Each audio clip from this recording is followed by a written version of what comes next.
All right, so this is Feed Your Mind. You are the company that you keep. And that is true. It has been said that you are a combination of the 5 people you spend the most time with. Think about it. It's like people want to be around folks who are like them. And this is not about peer pressure or anything, but it can potentially be. So, when when we were growing up, our mom says, "Oh, you want to be around um, people who uh, well, okay, let me say this another way." So, uh, some of our moms said, don't hang around so and so. They, a bad influence. So there we go, bad influence. Um, and then I know in the 80s and 90s, we were taught about peer pressure and stuff like that. And that's also really good to know when you are around people, say like at school or even at work sometimes.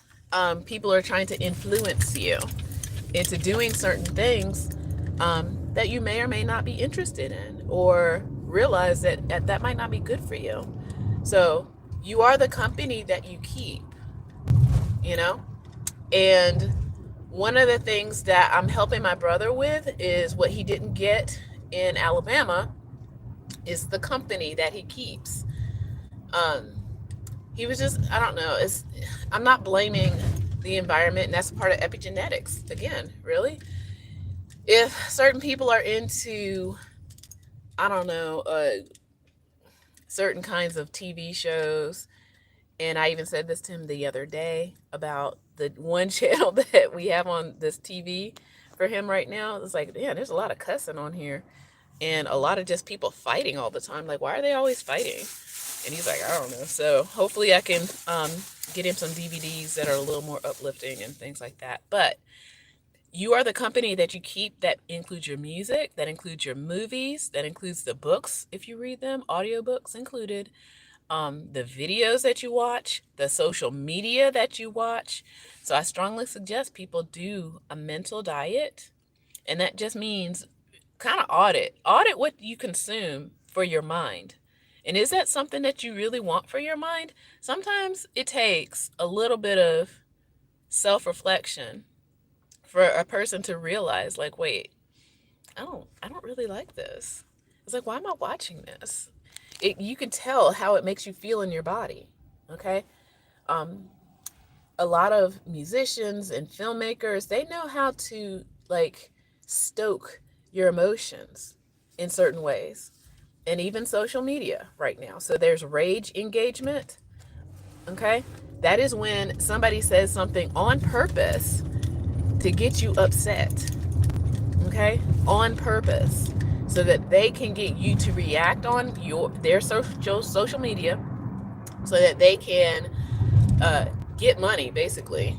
And is that really life giving? Do you really want to support somebody who just says outrageous things on purpose so that they can get a check? Because that's what's going on right now.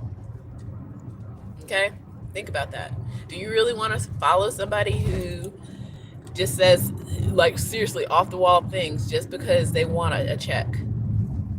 Okay, and they want you to interact with them. They want you to, like, argue in the comments. That's them making money. That's cha-ching. That's the cash register. Okay.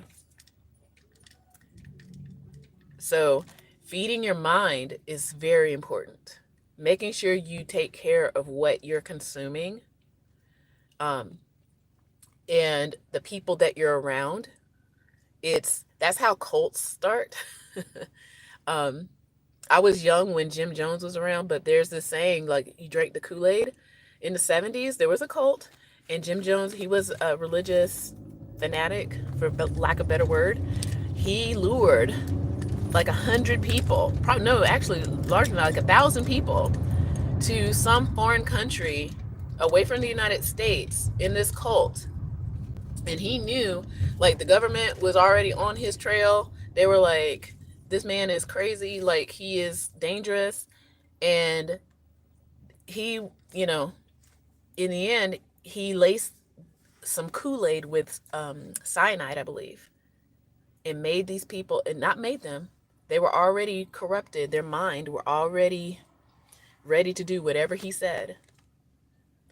And he laced it with cyanide or some other poison, something, and they drank it and they all died unalived. Okay? It's history.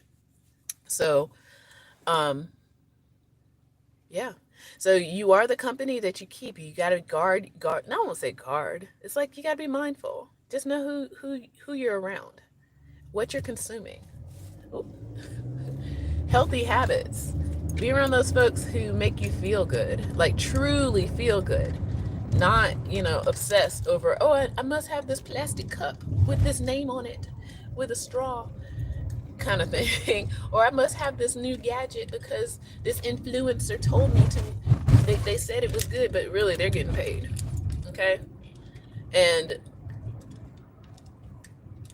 if they're not living that life, that experience, they're just another form of a commercial salesperson. That's all they're doing is selling and then making money. And they're making you upset so that you can argue in the comment section. Okay? To tell you, oh, this is the coolest new thing that we're all doing. It's like, I don't care. It's like, what does that mean? Oh, I got to spend some money to be cool? Oh, wow, that speaks, right?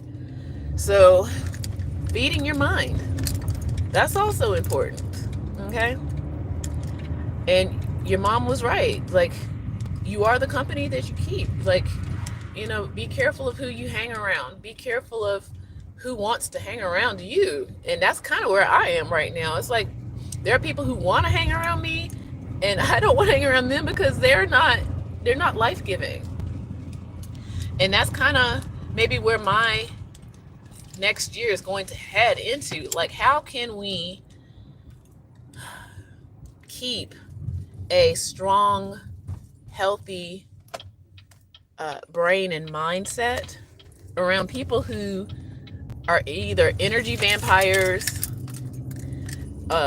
gossipers, just hustlers out there who just want something from you, instead of that true spiritual exchange of ideas and wonderment and awe, right? The good stuff. Really think about who are you around and who's influencing you and what. Okay? So if you're addicted to these apps, that's something else before I close. This morning, I'm programming my brand new phone. And I think it's very interesting that a lot of the apps that were already pre-programmed onto my phone were either a game, some kind of stupid social media, and I said it because it's keeping you on their app. Basically, yeah, either a game or in shopping. Yeah. So a lot of them, I had to get rid of at least a dozen, between games, shopping, and addictive social media. That's not life-giving. So, yeah, I deleted them. And as I'm like I said, getting a new phone, programming it up, making it optimal for what I need, strengthening my mind, strengthening my brain, improving my health even more, helping others do the same. That's what I want to do in the next upcoming year for a lot of people, right? And including my brother. So, yeah, he was kind of around people that, even though it was supposed to be like this healthy place, but there's a lot of negativity in that, and it wasn't cool. All right, so feed your minds, friends. Well, feed it well, nourish it well. Okay, make sure you like and subscribe and all that good stuff. Tell a friend. It does not cost any money to improve yourself. It really doesn't. Okay, and with that, I say